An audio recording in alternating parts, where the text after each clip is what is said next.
السلام علیکم دوستو، میرا نام ہے گلفام ریاض اور آپ دیکھ رہے ہیں اردو آور پلانٹ۔ آج ہم ایک ترقی یافتہ دور میں جی رہے ہیں۔ ہمیں ہر قسم کی سہولت میسر ہے۔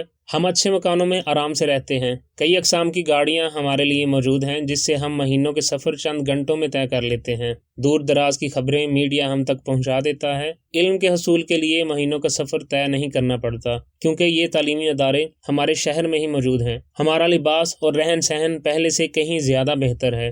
ہمارے بے شمار کام مشینوں نے سنبھال لیے ہیں۔ انٹرٹینمنٹ کی دنیا پہلے سے وسیع ہو چکی ہے۔ ٹیکنالوجی اس قدر زیادہ ہو چکی ہے کہ انسان اپنے اصلی گھر زمین کو چھوڑ کر باہر کسی دوسرے سیارے پر اپنا گھر بنانا چاہتا ہے۔ انسان اتنا کچھ حاصل کرنے کے باوجود بھی بہت کچھ حاصل کرنا چاہتا ہے۔ اگر ہم کچھ صدیاں پیچھے چلے جائیں تو ماحول کچھ ایسا نہیں تھا۔ انسانوں کی بنائی ہوئی بڑی بڑی عمارتیں نہیں تھیں۔ جنگلات اور ہریالی کا رقبہ وسیع ہوا کرتا تھا۔ یہ جنگلات بے شمار جانوروں کا گھر ہوا کرتے تھے اور زمین پر انسان کے علاوہ بھی کئی اقسام کے جانور اس زمین پر اپنی زندگی کھل کے جیا کرتے تھے۔ اگر ہم 2-3 دہائیاں ہی پیچھے چلے جائیں تو ہمارے گھر کے صحنوں میں بھی کئی اقسام کے درخت ہوا کرتے تھے اور کئی اقسام کے پرندے صبح سے شام تک ان درختوں پر چہچہاتے تھے۔ کچھ وقت میں ایسی تبدیلیاں آئیں کہ یہ سب رونقیں مختصر ہو گئیں۔ قدرت کے وہ مناظر جو اس زمین کی رونق ہوا کرتے تھے اب قسمت ہی سے دیکھنے کو ملتے ہیں۔ ہوا کچھ یوں کہ انسان اس زمین پر ایک ذہین مخلوق تھی۔ انسان نے اپنی ضرورت کے مطابق زمین کو تبدیل کرنا شروع کیا۔ اسے آگ جلانے اور فرنیچر بنانے کے لیے لکڑی کی ضرورت تھی۔ اس نے جنگلات کو کاٹنا شروع کیا۔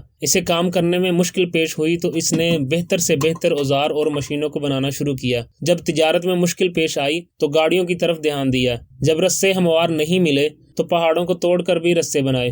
خود کو محفوظ رکھنے کے لیے پکے مکان بنانا شروع کیے۔ دوسروں سے الگ دکھنے کے لیے ہر قسم کی زینت اپنائی۔ اس کشمکش میں انسان نے شاید اس بات کی طرف کبھی توجہ ہی نہ دی کہ یہ زمین ہمارے علاوہ اور بھی کئی جانداروں کا گھر ہے۔ جن جنگلات کو کاٹ کر ہم نے اپنی عمارتیں بنائیں وہ جنگلات کئی جانداروں کا گھر تھے اور ان کی خوراک کا ذریعہ بھی۔ جن گڑھوں کو ہم نے ہمیشہ کے لیے پر کر دیا ان میں جمع ہونے والا پانی کئی جانداروں کی زندگی تھا۔ اس لاپرواہی کا نتیجہ یہ نکلا کہ آج ہم کئی جنگلی جانوروں کو دیکھنے سے محروم ہو چکے ہیں۔ قابل فکر بات یہ ہے کہ اگر ہم اب بھی توجہ نہیں دیتے تو اور بھی کئی اقسام کے جانور ہمیشہ کے لیے اس زمین سے ختم ہو جائیں گے۔ یہ جانور اس زمین کا حصہ ہیں۔ اس زمین پر رونق اسی وجہ سے ہے کہ زندگی اسی پلانٹ پر ہے۔ اگر ہم انمول زندگی کی پرواہ نہیں کریں گے تو شاید ہم اور بھی کئی نایاب جانداروں کو ہمیشہ کے لیے کھو دیں گے اور ہمارا پلانٹ بے رونق ہو جائے گا۔ اسی فکر کو سامنے رکھتے ہوئے اس چینل پر ہم ایک ویڈیو سیریز کو سٹارٹ کرنے والے ہیں جس میں ہم آپ سے مختلف جانوروں سے متعلق انفارمیشن شیئر کریں گے۔